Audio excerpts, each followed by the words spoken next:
Hello everyone, my voice is clear. Should I start?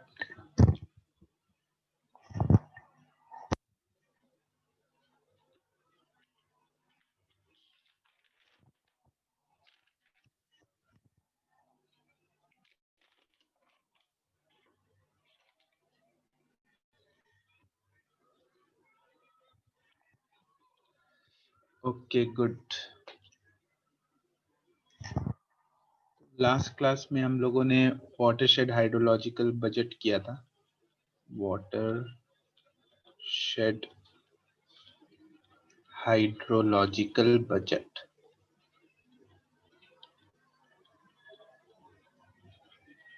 तो basically ये ground water resources कर रहे हैं.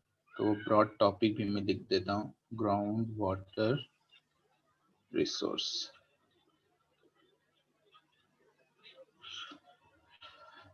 तो लास्ट क्लास में we did watershed hydrological budget. इसमें हम लोगों ने कुछ टर्म्स पढ़े थे, प्रेसिपिटेशन, इवेपोट्रांसपिरेशन, रन ऑफ, उसके बाद वाटर स्टोरेज. तो इन टर्म्स के बारे में हम लोगों ने किया था और एक इक्वेशन पढ़ा था जिसको हाइड्रोलॉजिकल बजट इक्वेशन कहते हैं.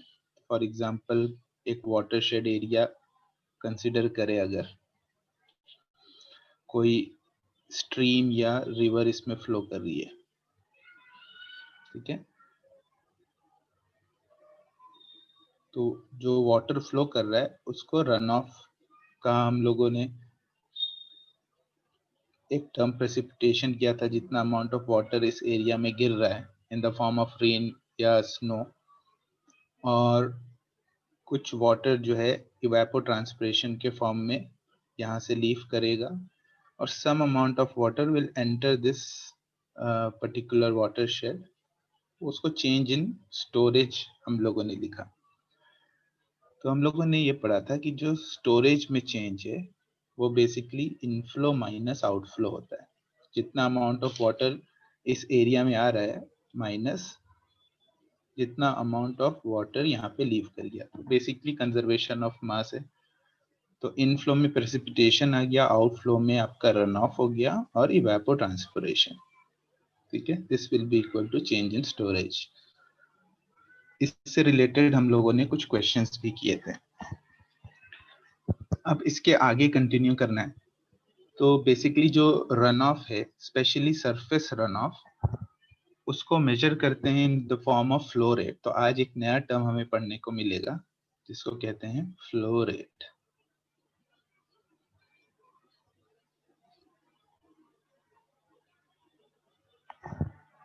लास्ट न्यूमेरिकल का आंसर नहीं आया. Okay, we will solve it later, no problem.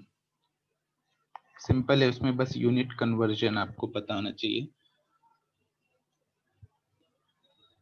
तो इन केस आज टाइम देखते हैं, टाइम लास्ट में मिला तो मुझे याद दिला देना, अदरवाइज नेक्स्ट क्लास बिगनिंग उस क्वेश्चन से कर लेंगे, उसमें कोई इशू नहीं है. सो ये जो फ्लो रेट है ये मेजर करते हैं एरिया टाइम्स वेलोसिटी. तो जो वाटर यहाँ पे फ्लो कर रही है स्ट्रीम में या रिवर में, उसके पास कुछ वेलोसिटी होगा और स्ट्रीम का कुछ अपना एक एरिया होगा, क्रॉस सेक्शनल एरिया. तो एरिया टाइम्स वेलोसिटी आपका फ्लो रेट होगा और इसका अगर यूनिट चेक करें तो आएगा मीटर क्यूब पर सेकेंड. तो बेसिकली ये क्या है, वॉल्यूम ऑफ वाटर जो फ्लो कर रहा है पर यूनिट टाइम, इसको फ्लो रेट कहते हैं. अब इस फ्लो रेट को in the form of graph अगर हम प्लॉट करें कि फ्लो रेट कैसे वेरी कर रहा है विद रिस्पेक्ट टू टाइम, उस ग्राफ को फ्लो हाइड्रोग्राफ कहते हैं. तो आज का बेसिक टॉपिक जो है हमारा है फ्लो हाइड्रोग्राफ. तो इसके बारे में आज हमें पढ़ना है.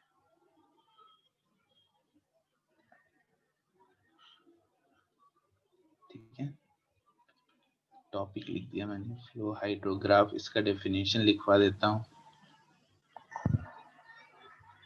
तो इसको फ्लो हाइड्रोग्राफ कहते हैं, स्ट्रीम फ्लो हाइड्रोग्राफ कहते हैं, या डिस्चार्ज हाइड्रोग्राफ कहते हैं. अमाउंट ऑफ वाटर जो यहाँ से डिस्चार्ज हो रहा है.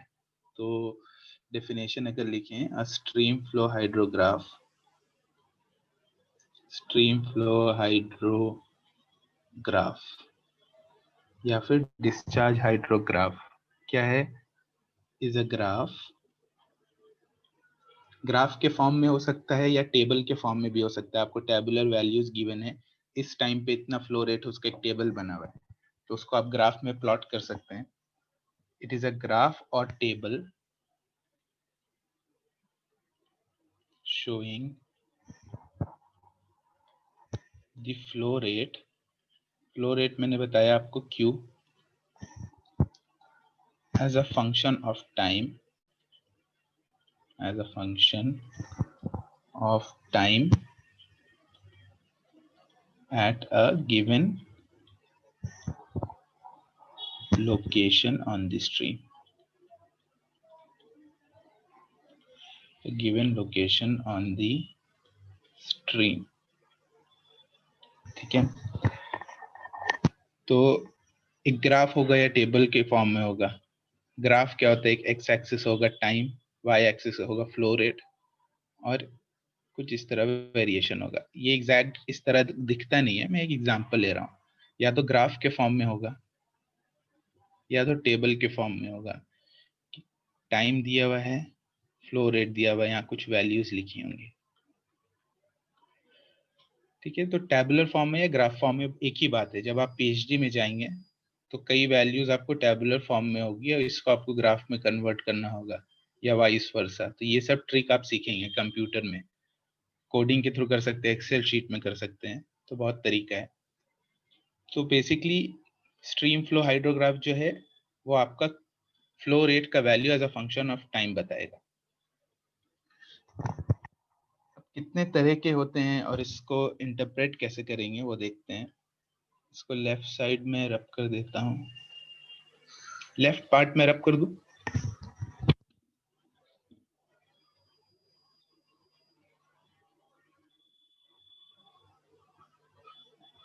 ओके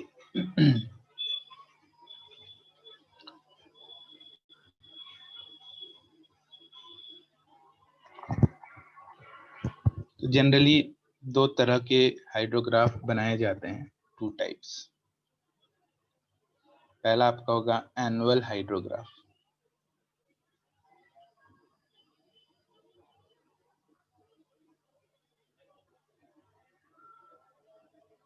एनुअल हाइड्रोग्राफ नाम से ही पता लग रहा है कि पूरे एक साल के लिए ये वेरिएशन को अगर स्टडी कर रहे हैं तो उसे एनुअल हाइड्रोग्राफ कहेंगे। तो इसका डेफिनेशन लिख लेते हैं। डेफिनेशन लिखवा देता हूँ ताकि आपको कॉन्सेप्ट याद रहे। ठीक है, द एनुअल हाइड्रोग्राफ, इसका एग्जाम्पल बनाएंगे। एनुअल हाइड्रोग्राफ जनरली दिखता कैसे है, एक दो एग्जाम्पल देखेंगे। उससे पहले डेफिनेशन देख लेते हैं। इज अ प्लॉट, किस चीज का प्लॉट, स्ट्रीम फ्लो का। Plot of stream flow versus time over a period of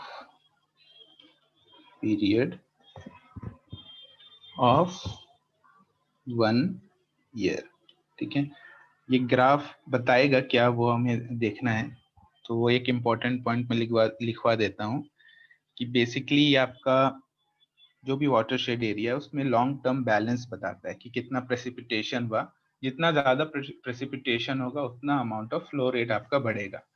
तो कई बार ऐसा होता है कि जब हैवी रेनस्टॉर्म होता है तो आपके फ्लो हाइड्रोग्राफ पीक करता है, तो वो उस तरह का स्टडी है ये। तो यहाँ पे ये पॉइंट भी नोट कर लेते हैं कि it shows long term balance. तो ये इसका इम्पोर्टेंस है कि long term balance between precipitation evaporation, short में लिख देता हूँ, precipitation evaporation and stream flow in a watershed. Stream flow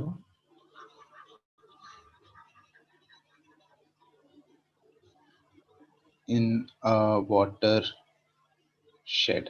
ठीक है, ये इसका डेफिनेशन हो गया। एक दो एग्जांपल देखते हैं।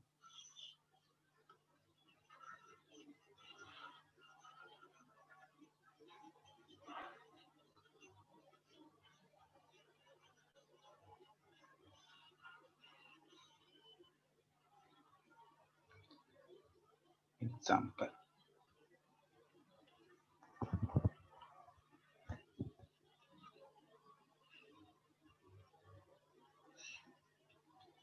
आपका वाई एक्सिस में फ्लो रेट हो गया, एक्स एक्सिस में टाइम हो गया। इस तरह का कुछ ग्राफ जनरली इस तरह का आपको देखने को मिलेगा।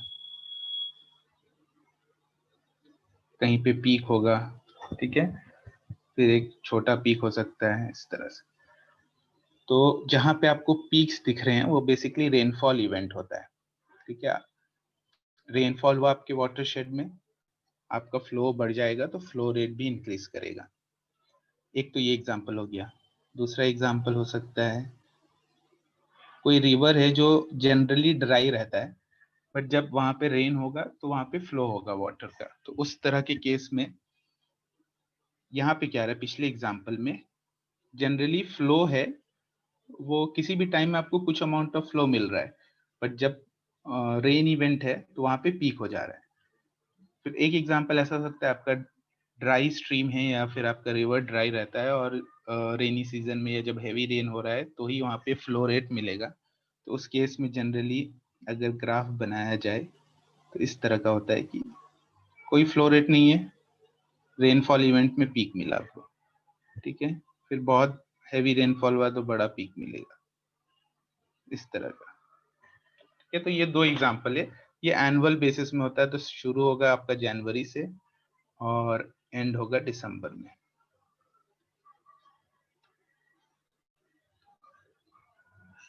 एंड होगा दिसंबर, यहाँ पे भी जनवरी दिसंबर। ठीक है, ये क्लियर हो गया, कोई डाउट? तो ये एनुअल हाइड्रोग्राफ है, तो जनवरी से दिसंबर तक प्लॉट करते हैं। ठीक है, इस हाइड्रोग्राफ में कुछ चीजें अभी हमें देखनी है, कुछ टर्म्स पढ़ेंगे इन हाइड्रोग्राफ के लिए। यहाँ तक कोई डाउट?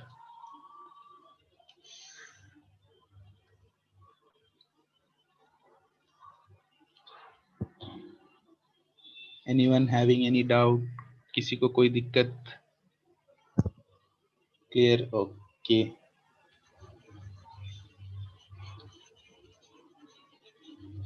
Okay, good.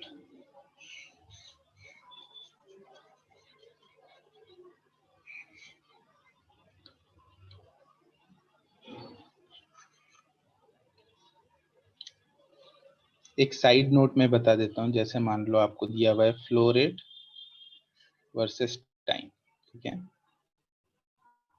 ये ग्राफ है,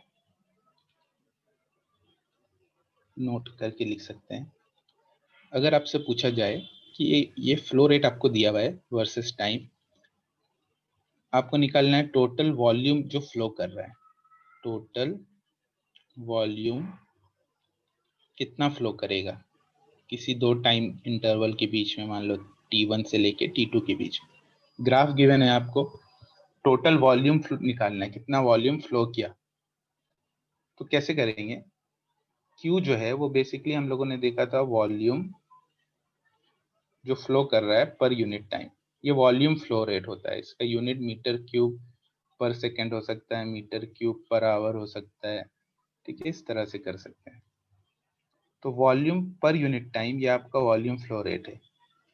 तो फ्लो रेट को जब टाइम से मल्टीप्लाई कर देंगे तो वॉल्यूम मिल जाएगा, ठीक है, यही लॉजिक होना चाहिए। वॉल्यूम अपॉन टाइम अगर फ्लो रेट है तो वॉल्यूम क्या होगा, इस टाइम को यहाँ से मल्टीप्लाई कर देंगे, ठीक है। तो Q इंटू टाइम ये आपका वॉल्यूम हो गया। बट अगर ग्राफ में आप देखें फ्लो रेट जो है वो टाइम के साथ वेरी कर रहा है, कांस्टेंट नहीं है। अगर पूरे टाइम इंटरवल के लिए फ्लो रेट कांस्टेंट होता तो ये फॉर्मूला लगा सकते थे, बट अगर कांस्टेंट नहीं है तो उस केस में अगर आपको वॉल्यूम निकालना है तो पहले किसी स्मॉल टाइम इंटरवल के लिए फ्लो रेट निकालेंगे और उसको सम कर देंगे पूरे टाइम के लिए। मैथमेटिक्स में इस समेशन को इंटीग्रेशन कहते हैं। इंटीग्रेशन आपको गेट के कोर्स में भी करना है। तो अगर ग्राफिकल फॉर्म में गिवन है तब कैसे निकालेंगे वो बताता हूँ, पहले मैथमेटिकल आपको समझ में आना चाहिए। फ्लो रेट अगर कांस्टेंट है और वॉल्यूम निकालना है तो flow rate into time will give you the volume. पर ग्राफ से हमें दिख रहा है कि flow rate is not constant, तो वो मैथमेटिक्स में उसे क्या करना होगा, एक स्मॉल टाइम इंटरवल में निकाल कर पूरे के लिए सम करना होगा, जिसे इंटीग्रेशन कहते हैं। और ग्राफ में इंटीग्रेशन का मतलब होता है एरिया अंडर दी कर्व। ये आपको 11th का कॉन्सेप्ट है, एरिया अंडर दी कर्व। तो इन केस आपको कर्व गिवन है और आपको वॉल्यूम पूछ रहा है, तो ये एरिया निकाल लेंगे, ये एरिया आपका वॉल्यूम बता देगा। Is this point clear to everyone?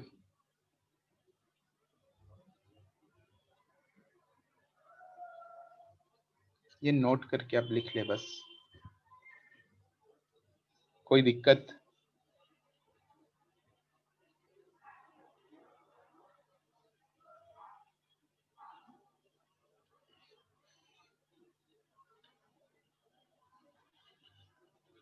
Okay good.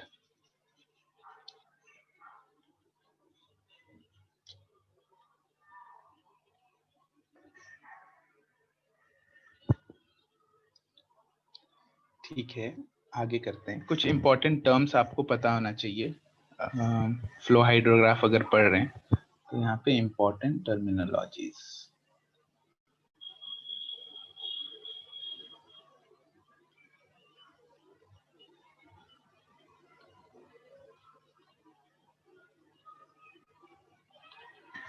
पहला आपको एक टर्म सुनने को मिलेगा, direct run of.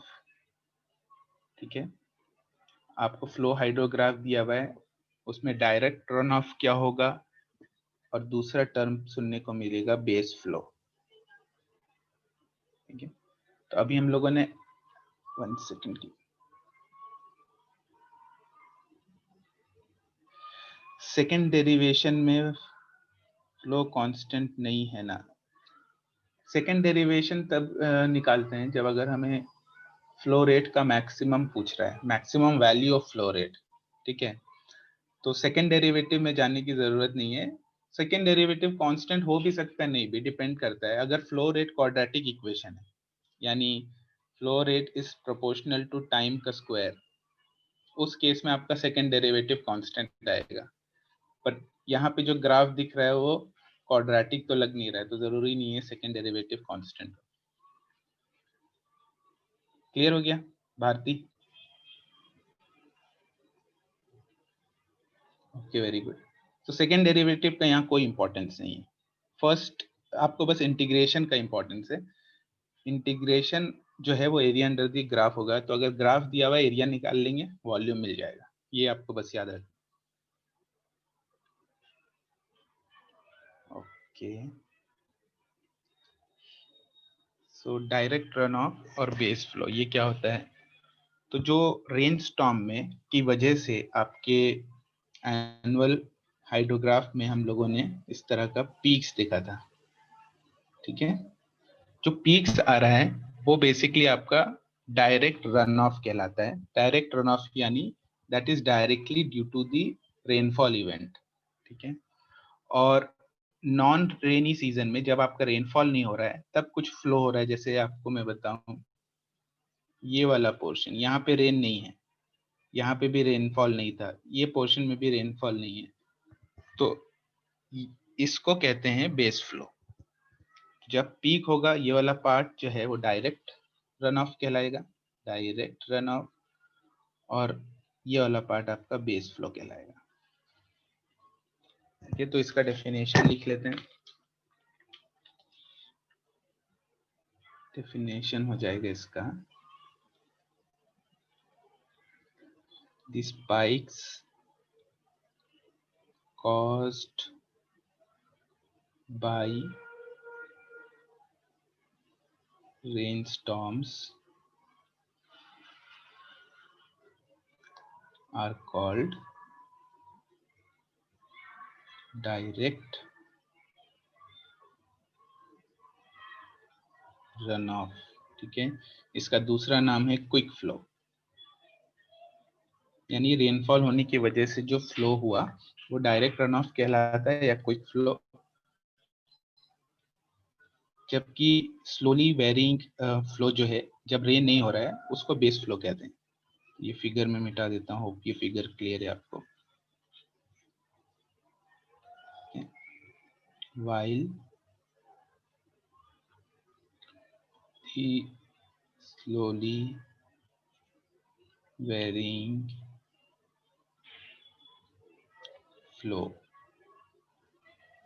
in rainless event या रेनलेस पीरियड, जब रेन नहीं है उस टाइम पे जो स्लोली वेरिंग फ्लो हो रहा है वो आपका बेस फ्लो कहलाएगा। It's called base flow. ठीक है, तो ये इंपॉर्टेंट है। मैंने 2 एग्जाम्पल दिया था आपको एनुअल हाइड्रोग्राफ का, उसमें जो सेकंड वाला एग्जाम्पल था वहां पे बेस फ्लो 0 था। ठीक है, जब रेनफॉल इवेंट हुआ था तो पीक आया, अदरवाइज वैल्यू 0 था, तो बेस फ्लो उस केस में 0 है। तो ये 2 टर्म आपको पता होना चाहिए। इसमें सेकंड है बेसिन यील्ड, एक टर्म ये सुनने को मिलेगा आपको। ये है टोटल, एक second,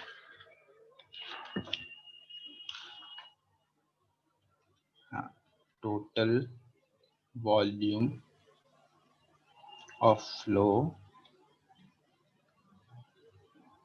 under the annual hydrograph is the basin yield। ठीक है,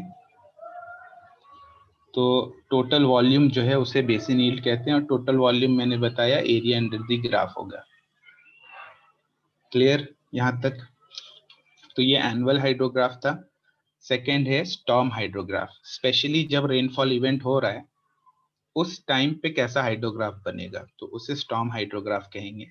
वो इंपॉर्टेंट है, वो भी बना लेते हैं। कोई doubt? Anyone? Clear?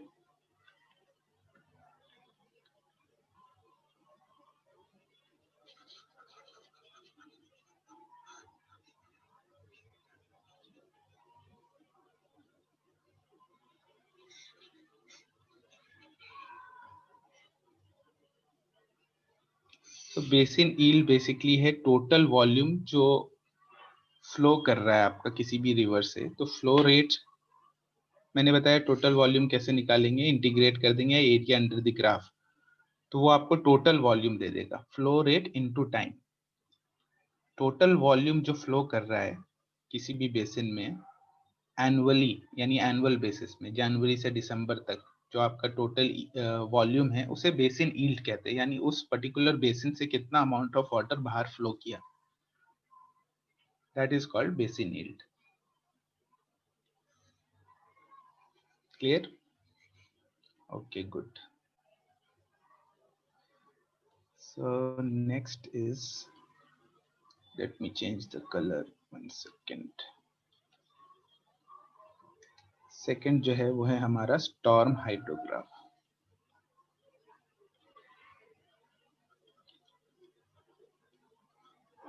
Theory clear होना चाहिए तो ही न्यूमेरिकल सॉल्व कर पाएंगे आप लोग। तो स्टॉर्म हाइड्रोग्राफ जो है वो आइसोलेटेड रेन इवेंट से जो हाइड्रोग्राफ बनेगा, flow hydrograph, that is called storm hydrograph. तो इसका definition, let us right the definition. The hydrograph which results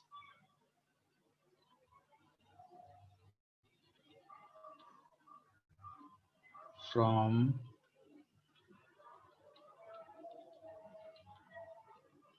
isolated rainstorm event।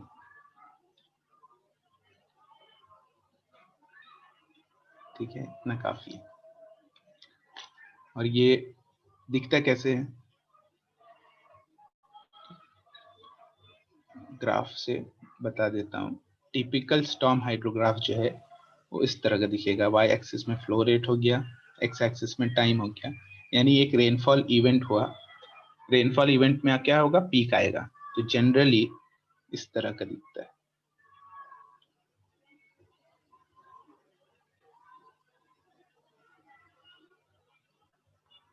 ठीक है, रेनफॉल इवेंट स्टार्ट हुआ, फ्लो रेट इंक्रीज करेगा। ठीक है, फिर रेनफॉल स्टॉप होने के बाद वापस फ्लो डिक्रीज करेगा। अब इसके कुछ कंपोनेंट्स हैं, तो पहले इसको मार्क कर लेते हैं। इस पॉइंट को ए लिखते हैं, ये बी, इसको लिखेंगे C, let this point B D, ये वाला पॉइंट ई, डी से ई इस तरह का।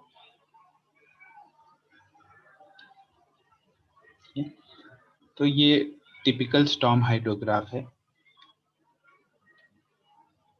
ये जो कंपोनेंट्स हैं वो देखते हैं। इसके बेसिकली 4 कंपोनेंट्स होते हैं। 4 कंपोनेंट्स कह सकते हो, सेगमेंट्स कह सकते हो, कंपोनेंट्स। ये है स्टॉर्म हाइड्रोग्राफ। रेन स्टॉर्म हुआ, ठीक है, बारिश हुई, तो उस टाइम पे जो हाइड्रोग्राफ बनेगा स्टॉर्म हाइड्रोग्राफ, ठीक है। तो जब भी रेनफॉल इवेंट होता है, एनुअल हाइड्रोग्राफ में पीक दिखाया था मैंने, तो सिमिलरली एक पीक आएगा आपका। वो जो पीक है वो रेनफॉल की वजह से है। तो ये टिपिकल स्टॉर्म हाइड्रोग्राफ है, typical storm hydrograph. It has 4 components. सबसे पहला है ये जो सेगमेंट है, कंपोनेंट्स कह सकते हो या सेगमेंट्स कह सकते हो। First is A B. A B को कहते हैं बेस फ्लो रिसेशन, यानी अभी बारिश शुरू नहीं हुई है तो वो कौन सा फ्लो हो रहा होगा, बेस फ्लो। जब बारिश या रेनफॉल इवेंट स्टार्ट हो जाता है तब डायरेक्ट रन ऑफ होता है, और जब रेनफॉल नहीं हो रहा है यानी रेनलेस इवेंट है, that is called base flow.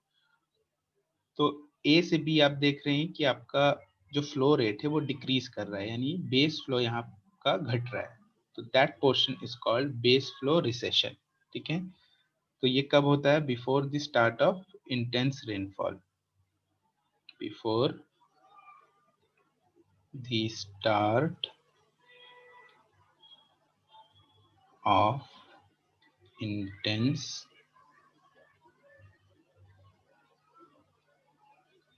Rainfall. तो बेस फ्लो जो है वो ग्रेजुअली घट रहा होता है, तो base flow is gradually decreasing. Let me rub right side.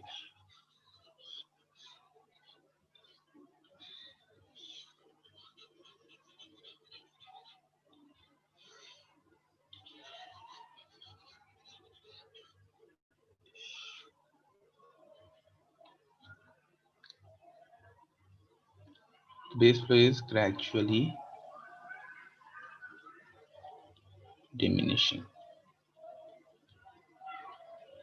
ठीक है, तो इस पार्ट को बेस फ्लो रिसेशन कहते हैं। बेस फ्लो रिसेशन जहां पे भी हो रहा होता है उसको मैथमेटिकल इक्वेशन से, यानी उस कर्व को रिप्रेजेंट कर सकते हैं, वो मैं बताऊंगा। सबसे पहले ये सेगमेंट्स देख लेते हैं। सेकंड इज बी टू सी।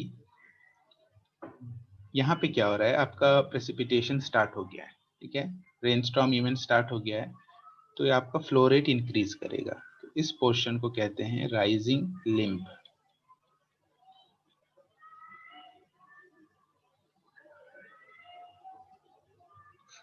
ये राइजिंग लिम्ब। तो यहाँ पे आपका रेनफॉल स्टार्ट हो गया तो डायरेक्ट रन ऑफ हो रहा होगा, तो इसको लिख सकते हैं कि डायरेक्ट, यहाँ पे direct runoff point B पे स्टार्ट हुआ, direct runoff begins at B,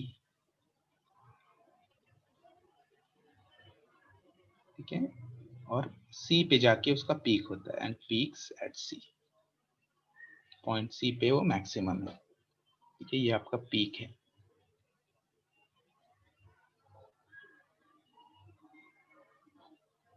तो यहाँ पे फ्लो रेट इंक्रीज होगा। ये जो पोर्शन है B to C rising limb का, इसका शेप आपके स्टॉर्म कैरेक्टरिस्टिक पे भी डिपेंड करता है और बेसिन कैरेक्टरिस्टिक पे भी डिपेंड करता है।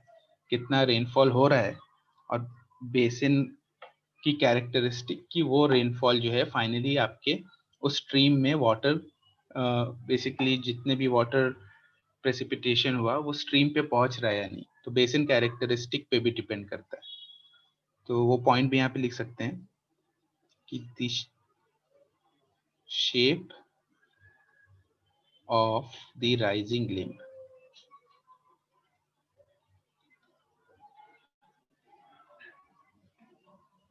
of a hydrograph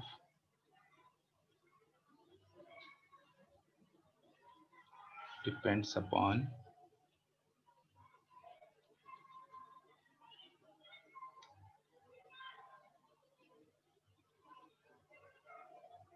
both the basin and storm characteristic.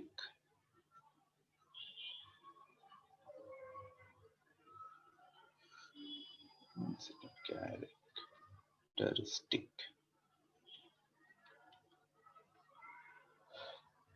ठीक है, तो ये राइजिंग लिम्ब हो गया। फिर पॉइंट सी के बाद क्या होगा, आपका रेनफॉल स्टॉप हो चुका है तो वापस फ्लो रेट डिक्रीज करेगा, उसको फॉलिंग लिम्ब कहते हैं। तो थर्ड पार्ट हो गया, थर्ड सेगमेंट,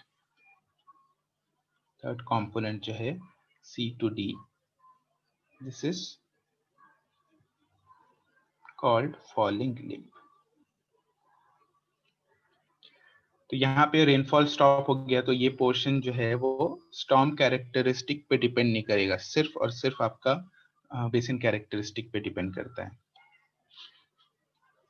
ठीक है, तो ये पॉइंट मैं लिखवा ही देता हूँ। तो सी टू डी जो है वो फॉलिंग लिम्ब है। यहाँ पे आपका वाटर जो है वो बेसिन से विड्रॉ हो रहा है, और shape of this part जो है entirely depends upon basin characteristic. So that point I can write shape of this part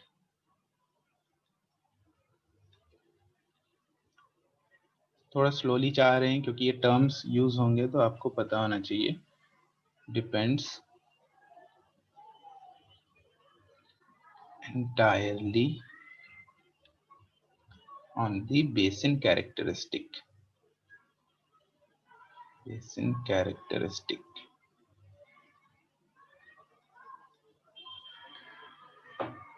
ठीक है, क्लियर। तो ए टू बी आपका बेस फ्लो रिसेशन हो रहा था, there was no rain storm, base flow हो रहा है यहाँ पे। फिर रेनफॉल स्टार्ट होगा तो आपका क्विक फ्लो होगा, फ्लो रेट इंक्रीज करेगा, डायरेक्ट रन ऑफ। तो बी टू सी जो है वो डायरेक्ट रन ऑफ है, और यहाँ पे फ्लो रेट इंक्रीज करेगा, पॉइंट सी पे पीक होगा, आफ्टर दैट प्रेसिपिटेशन यानी रेनफॉल इवेंट स्टॉप हो चुका है, then again the flow rate will decrease. तो पॉइंट डी तक पहुंचा, ए से बी से सी, सी से D, this is D. Clear. फिर लास्ट कंपोनेंट जो है वो डी से ई है, वो भी लिखवा देता हूँ।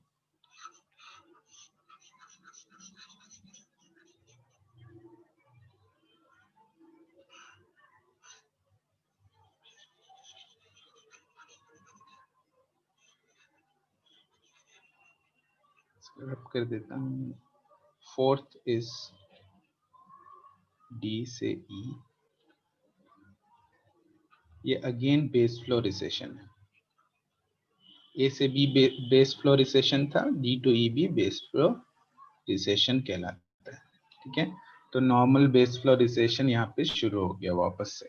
रेनफॉल स्टॉप हो गया, आपका डायरेक्ट फ्लो जितना होना था वो हो गया, बेस फ्लो बचा, तो that part again is base flow recession. यहाँ तक किसी को कोई डाउट?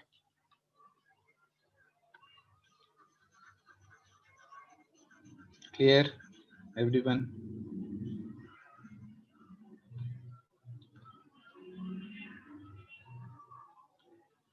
कोई डाउट? बोरिंग लग रहा है? थोड़ा बोरिंग लग सकता है बीच बीच में, थ्योरेटिकल भी है, फिर बीच में इक्वेशंस भी दिखेंगे, तो दोनों का मिक्सचर चलेगा आपको।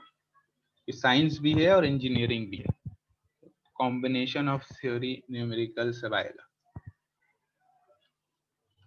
ठीक है, सो ये जो बेस फ्लो रिसेशन है, ये मैंने बताया कि okay good good. So base flow recession जो है वो एक मैथमेटिकल इक्वेशन फॉलो करता है। ठीक है, रिसेशन हो रहा है वो एक्सपोनेंशियल इक्वेशन फॉलो करता है, तो वो इक्वेशन क्या है वो लिखवा लेता हूँ। तो नेक्स्ट जो इसमें पॉइंट है that is base flow recession curve. Base flow recession curve, base flow recession curve में जाने से पहले एक पॉइंट साइड नोट पे मैं बता देता हूँ कि ये हम लोगों ने ये हाइड्रोग्राफ हमें पता है। फॉर एग्जांपल किसी कैचमेंट के लिए यहाँ पे स्ट्रीम फ्लो हो रहा है, ठीक है, तो कितना वाटर सरफेस रन ऑफ हुआ ये फ्लो रेट से हम मेजर कर सकते हैं, ठीक है। टोटल वॉल्यूम निकाल लेंगे एरिया अंडर द ग्राफ। ये इम्पोर्टेंट क्यों है, व्हाई दिस इज इम्पोर्टेंट? तो हम मैंने बताया कि प्रेसिपिटेशन और फ्लो रेट इन सब का बैलेंस को स्टडी करने के लिए यूज होता है। तो होता क्या है कि मान लो इस कैचमेंट एरिया में कुछ प्रेसिपिटेशन हुआ, ठीक है, that precipitation can be measured. उसके अलग टेक्निक्स होते हैं। प्रेसिपिटेशन मेजर करने की डिवाइसेस लगी होती हैं ग्राउंड में, इसको रिमोट सेंसिंग के बेसिस पे भी मेजर कर सकते हैं। तो प्रेसिपिटेशन का वैल्यू नोन है। प्रेसिपिटेशन आपको पता है, हाइड्रोग्राफ से आपने यहाँ पे निकाल लिया कि कितना रन ऑफ हुआ, ठीक है। प्रेसिपिटेशन और रन ऑफ अगर मालूम है तो इस इक्वेशन में जो हम लोगों ने डेल्टा एस वाला इक्वेशन पढ़ा था, बैलेंस, हाइड्रोलॉजिकल बैलेंस, उसमें क्या था? Precipitation minus run of minus evapotranspiration. तो इस इक्वेशन से आपको दो टर्म तो इजीली पता चल रहा है, प्रेसिपिटेशन और रन ऑफ, ठीक है। एनुअल बेसिस में डेल्टा एस मैंने बताया चेंज नहीं होता है, तो इसको जीरो मान सकते हैं। तो once precipitation is known, runoff value is known, you can calculate evapotranspiration. तो ये बहुत इंपॉर्टेंट होता है, रिसर्च में यही सब आपको करना है, ठीक है। एक इक्वेशन में दो टर्म पता है, एक को जीरो मान लिया, तीसरा निकाल लिया, तो इस तरह की चीजें, तो ये बहुत इंपॉर्टेंट है, तो ये ध्यान रखना। तो मैं बता रहा था कि ये जो पार्ट है ये बेस फ्लो है। यहाँ पे ये वाला पार्ट, एक सेकेंड कलर चेंज कर देता हूँ। This part is base flow, this part is base flow recession. तो यहाँ आप देख रहे हैं कि एक्सपोनेंशियल डीके का कर्व आ रहा है, ठीक है। तो ये बेस फ्लो रिसेशन कर्व कहलाता है, base flow recession curve.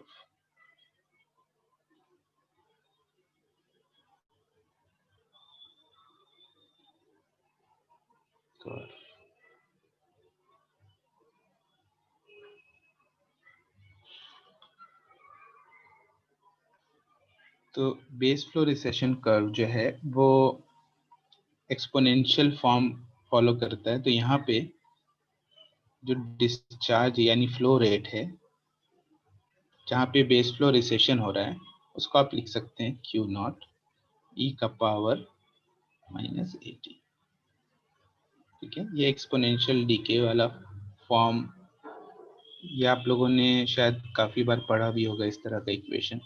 Right side रब कर देता हूँ।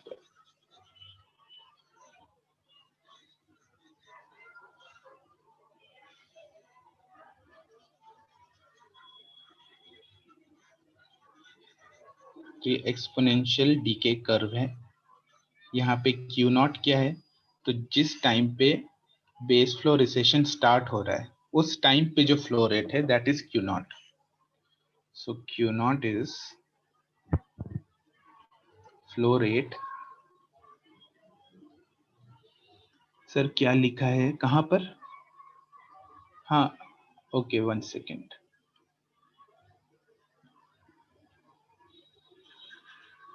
ये मैं फिर से लिख देता हूँ। Q is the flow rate, ठीक है। Flow rate at any time t is equals to Q naught. ये टर्म्स में लिख पाऊंगा, क्यू नॉट क्या है? E हो गया एक्सपोनेंशियल का power -80। A is a constant, T is time, ठीक है। सो क्यू नॉट जो है वो है फ्लो रेट जहां जब आपका बेस फ्लो रिसेशन स्टार्ट हुआ, at the beginning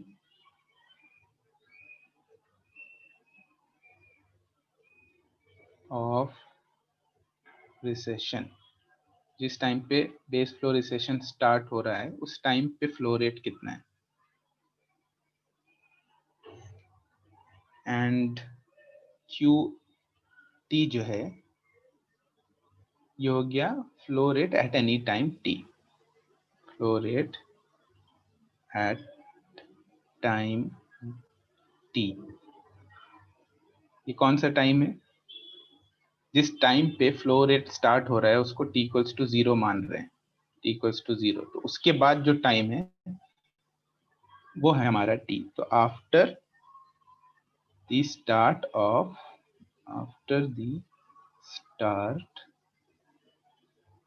of recession, ठीक है। तो रिसेशन मान लो आपका 2 बजे स्टार्ट हुआ। हाँ, क्यू नॉट को इनिशियल फ्लो रेट भी कह सकते हैं, पर वो एक्चुअल में इनिशियल नहीं है। फॉर एग्जाम्पल अगर आप इस पोर्शन की बात कर रहे हैं यहाँ पे, ठीक है, तो फ्लो रेट जो है वो इस पॉइंट पे, रिसेशन इस पॉइंट पे स्टार्ट हुआ, तो यहाँ पे जो वैल्यू है क्यू का, इस पॉइंट पे जो वैल्यू है दैट इज क्यू नॉट। तो उसको इंटायरली इनिशियल नहीं कह सकते, तो flow rate at the beginning of recession भी कह सकते हैं, तो वो ज्यादा एक्यूरेट टर्म है। And QT is flow rate after time t। कौन सा टाइम है ये? कि रिसेशन स्टार्ट होने के बाद। फॉर एग्जाम्पल 2 बजे आपका रिसेशन स्टार्ट हो रहा है, 3 बजे की बात कर रहे हैं, तो टाइम को 1 आवर लेना है, ठीक है। और ए हो गया आपका कांस्टेंट। इसी इक्वेशन को, ये जो इक्वेशन है इसको दूसरी तरह से भी लिख सकते हैं। We can write QT equals to Q naught e का पावर माइनस a, ब्रैकेट के अंदर ले लेते हैं, और t जो है उसका पावर हो जाएगा e का power minus a। This is called recession constant KR, इसको कहते हैं रिसेशन कांस्टेंट, ठीक है। तो एक्सपोनेंशियल फॉर्म में नहीं रख के रिसेशन कांस्टेंट के फॉर्म में रख सकते हैं। तो now the formula will become Q equals to Q naught KR, यानी रिसेशन कांस्टेंट का पावर t, ठीक है। रिसेशन कांस्टेंट जो होगा वो लेस देन 1 होगा। e पावर माइनस है, यानी 1 बाई e का पावर है, तो 1 से छोटा ही होगा। KR is less than 1। तो ये दो इक्वेशन आपको याद रखना है, एक तो ये वाला एंड ये वाला। 1 सेकेंड।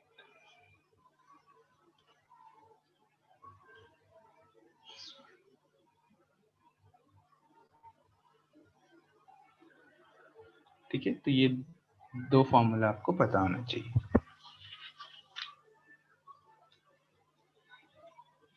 क्लियर?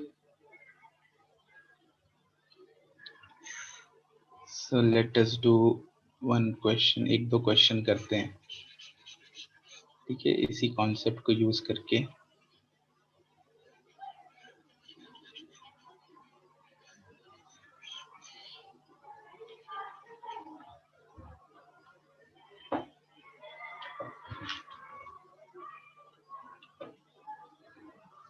पहला मैं थोड़ा आप लोगों का मैथमेटिक्स चेक करता हूँ, ठीक है। इफ QT इक्वल्स टू, आपको एक इक्वेशन दिया हुआ है Q नॉट e का power minus T not by K describes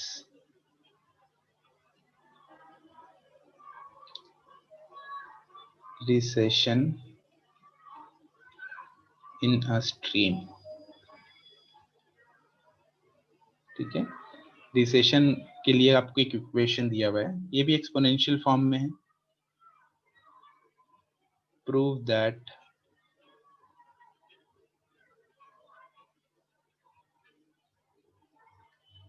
the storage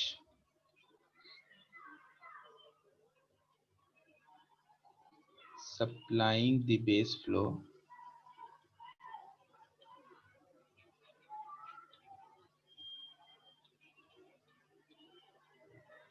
is given by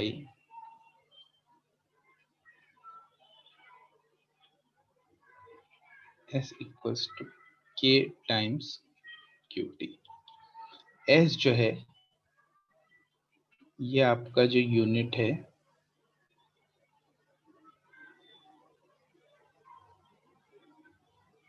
storage है तो वॉल्यूम होगा, स्टोरेज इन वॉल्यूम की बात कर रहे हैं यहाँ पे, ठीक है। तो storage in volume is k times qt, ये आपको फाइंड करना है, ये प्रूफ करना है बेसिकली। ट्राई करके देखो कैसे करेंगे। फ्लो रेट गिवन है, ठीक है। Prove that storage supplying the base flow is given by k times qt।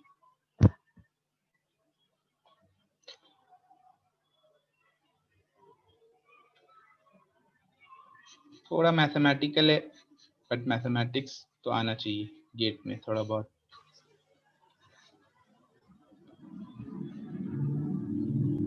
Question क्या कह रहा है, क्लियर है?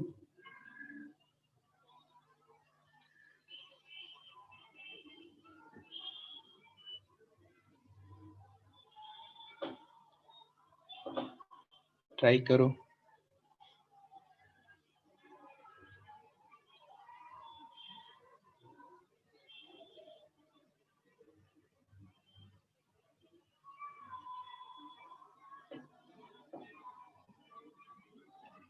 स्टोरेज जो है वो बेसिकली टोटल वॉल्यूम की बात कर रहे हैं।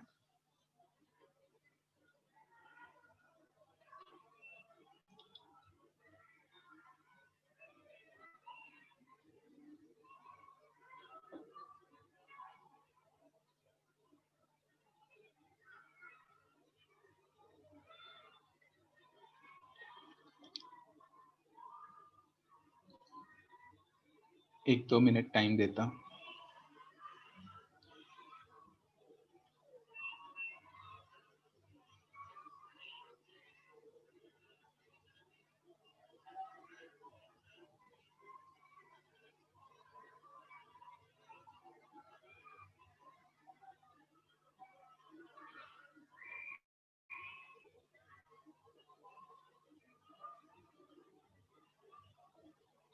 हिंट ये है कि मैंने बताया अगर वॉल्यूम निकालना है, ठीक है, फ्लो रेट से, तो मैथमेटिक्स में उसको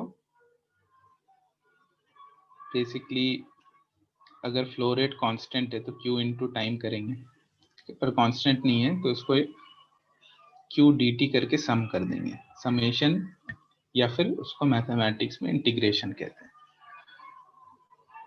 यहाँ पे आपको ये यूज करना होगा, ये जो वॉल्यूम है दैट इज s, तो s is equals to integration q dt, ये लगाना है आपको, ठीक है।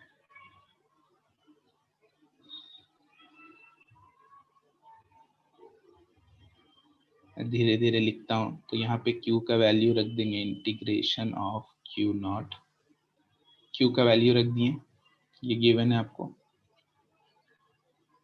e का power minus t not by k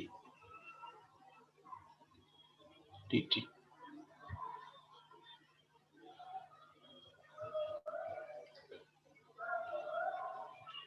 इस इक्वेशन से ये पता लग रहा है, t नॉट है ना, तो यहाँ से ये पता लग रहा है कि t equals to T naught पे रिसेशन स्टार्ट हुआ होगा, t equals to T naught, recession has started,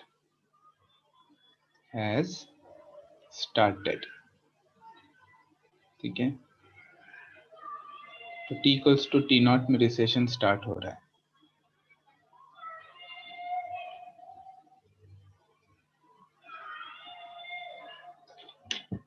try करो।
किसी से सॉल्व हुआ तो ट्राई करते हैं। तो मैंने बताया T0 पे रिसेशन स्टार्ट हुआ है, तो यहाँ पे लिमिट क्या लगाएंगे? टाइम कहाँ से शुरू हो रहा है? T0 से। ओके गुड, नहीं हुआ तो कोई बात नहीं, नहीं होना ही अच्छा है, तभी तो मैं बता पाऊंगा। तो बेसिकली यहाँ पे T इक्वल्स टू T0 है, जहाँ पे बेस फ्लो रिसेशन स्टार्ट हो रहा है। ओके, और ये कब तक जाएगा? तो यहाँ पे तो कोई लिमिट है नहीं, तो उसको T इक्वल्स टू इन्फिनिटी मान लेंगे। ठीक है, हमें टोटल एरिया निकालना है, तभी तो टोटल स्टोरेज मिलेगा, टोटल वॉल्यूम। तो इनिशियल टाइम T0 रखेंगे और उसको T इक्वल्स टू इन्फिनिटी तक इंटीग्रेट कर देंगे। इसका मतलब ये कर रहे हैं कि जो फ्लो रेट है उसको टाइम से मल्टीप्लाई कर रहे हैं, स्मॉल टाइम dt, जो कि T0 से स्टार्ट हो रहा है। T इक्वल्स टू T0 के बाद रिसेशन है स्टार्टेड, और उसको सम करना है हमें T इक्वल्स टू इन्फिनिटी तक। तो लिमिट रखेंगे T0 से इन्फिनिटी। तो लिमिट तो बाद में रखेंगे, पहले इस इंटीग्रेशन को कैसे करेंगे। तो जो कांस्टेंट है that will come out, constant integration के बाहर आ जाता है। तो यहाँ पे सॉल्व करता हूँ, 1 सेकेंड। ये हो जाएगा s इक्वल्स टू Q0 बाहर आ गया, इंटीग्रेशन T0 टाइम पे आपका रिसेशन स्टार्ट हुआ है, T minus T0 upon K। ठीक है, इसको इंटीग्रेट करना है। अब इंटीग्रेशन का फॉर्मूला e का पावर x dx है अगर, ठीक है, e का पावर x को अगर आप इंटीग्रेट करते हैं एक्सपोनेंशियल फंक्शन को, तो आपको सेम फंक्शन रिटर्न करता है। ठीक है, सिमिलरली अगर यहाँ पे कोई कांस्टेंट मल्टीप्लाइड है kx dx, k होगा या माइनस k होगा, कुछ भी हो सकता है, तो ये फॉर्मूला आएगा। ये एक्सपोनेंशियल फंक्शन को इंटीग्रेट करेंगे तो सेम फंक्शन मिलेगा, बट अगर कोई कांस्टेंट मल्टीप्लाइड है, फॉर एग्जांपल x के रेस्पेक्ट में इंटीग्रेट कर रहे हैं, तो x के साथ जो कांस्टेंट मल्टीप्लाइड है उससे हमें डिवाइड देना पड़ेगा। ये इंटीग्रेशन का इंपॉर्टेंट रूल है। अगर यहाँ पे माइनस के होता तो ये माइनस रहता और यहाँ माइनस के से डिवाइड करते। सिमिलरली अगर e का पावर x बाई के है फॉर एग्जांपल, तो x के साथ 1 बाई के मल्टीप्लाइड है, तो ये जो फॉर्मूला आएगा e का पावर x बाई के, और x के साथ 1 बाई के मल्टीप्लाइड है तो 1 बाई के से डिवाइड दे देंगे, तो ये k ऊपर चले जाएगा, तो ये आएगा k टाइम्स e का पावर x बाई के। ठीक है, तो इस रूल को अगर यहाँ पे अप्लाई करें, let us apply this rule. जिन लोगों ने 11th और 12th में मैथ्स लिया उनको तो ये पता होगा, बट जिन लोगों ने नहीं लिया है उन लोगों ने फिजिक्स में तो बेसिक पढ़ा होगा, इतना तो पता होना चाहिए। बट ये एडिशनल रूल है कि अगर कोई कांस्टेंट मल्टीप्लाइड होता है तो उससे डिवाइड देते हैं। ठीक है, तो इस रूल को अप्लाई करेंगे अगर यहाँ पे, तो हमें मिलेगा s इक्वल्स टू Q0। तो एक्सपोनेंशियल फंक्शन का इंटीग्रेशन एक्सपोनेंशियल फंक्शन होता है, तो वो फंक्शन वैसे ही रहने देंगे, और टाइम के साथ यहाँ पे -1/k है। ठीक है, एडिशन या सब्सट्रैक्शन में क्या है उससे फर्क नहीं पड़ेगा, मल्टीप्लीकेशन में -1/k, तो -1/k से डिवाइड देना पड़ेगा हमें, फिर लिमिट लगा देंगे T0 से लेके इन्फिनिटी। तो ये -1/k यहाँ पे आएगा -k टाइम्स Q0, डिनोमिनेटर में 1/k है तो k ऊपर चले जाएगा,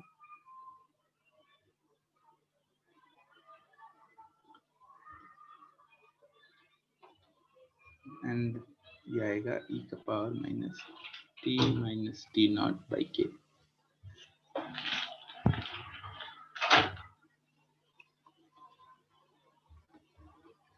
तो जो प्रूफ करना था वो तो बिना लिमिट लगाए प्रूव हो गया। तो s जो है ये प्रोपोर्शनल आया ये अगर माइनस साइन को अगर आप इग्नोर करें अभी, k टाइम्स ये जो टर्म था, ये पूरा टर्म, यही आपका QT है, इनिशियल ये flow rate at any time t। ये आप ऐसे भी बिना लिमिट लगाए भी प्रूव कर सकते हैं, hence proved.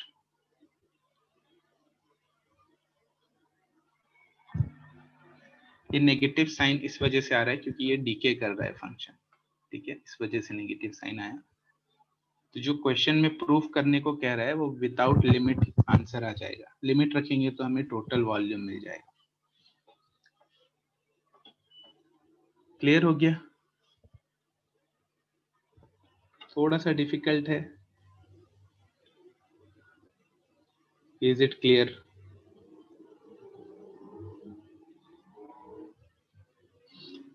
Okay, good good. जिनको नहीं समझ में आया एक बार खुद से ये इंटीग्रेशन ट्राई करें, ठीक है। गेट देना है तो थोड़ा मैथमेटिक्स करना पड़ेगा, तो मैथ से डरने की जरूरत नहीं है, उसको एज अ टूल यूज करना है।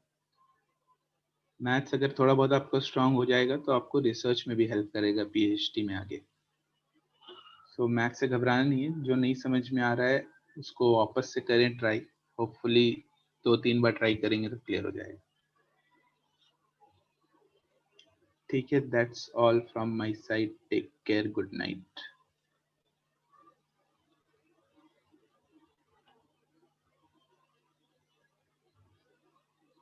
Okay, thank you.